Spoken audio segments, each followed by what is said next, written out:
Good morning and welcome to today's verse. Today's verse comes to us from the Gospel of St. John, John chapter 19, verse 30, and it reads, "So when Jesus had received the sour wine, he said, 'It is finished.'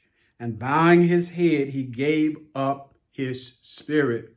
Today is Good Friday, and it almost seems like a contradiction in terms because we're viewing Jesus upon the cross, paying our sin debt once and for all, that he who is the Son of God, that knew no sin, that is completely innocent, took our place. He's the substitute. He paid a debt that he did not owe for a crime that he did not commit at a price that none of us could ever afford, a price that would not even be acceptable unto God if we were to pay it ourselves.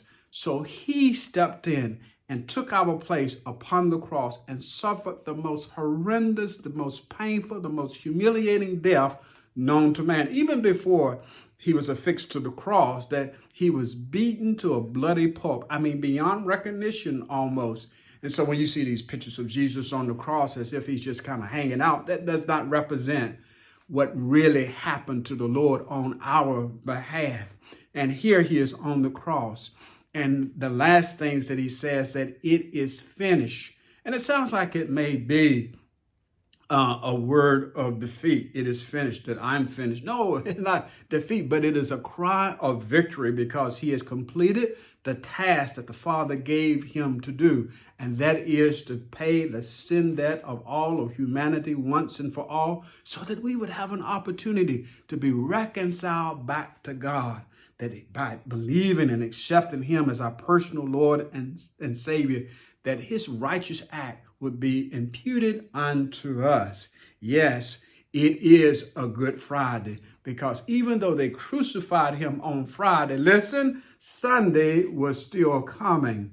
And glory be to God that we're going to celebrate a getting up Sunday, resurrection morning, that we call Easter, but Resurrection Sunday is coming. And I pray that as you go throughout this day, that you would meditate upon this verse, knowing that your Lord, knowing that he was willing to go the distance, that he finished what he set out to do. There are many great works that men do that they never finish. I mean, there's the Westminster Cathedral, there's the International Space Station, my favorite, Bruce Lee Game of Death, and some of the projects that I have to do around the house never finish. But listen, what God sets out to do, he will always finish.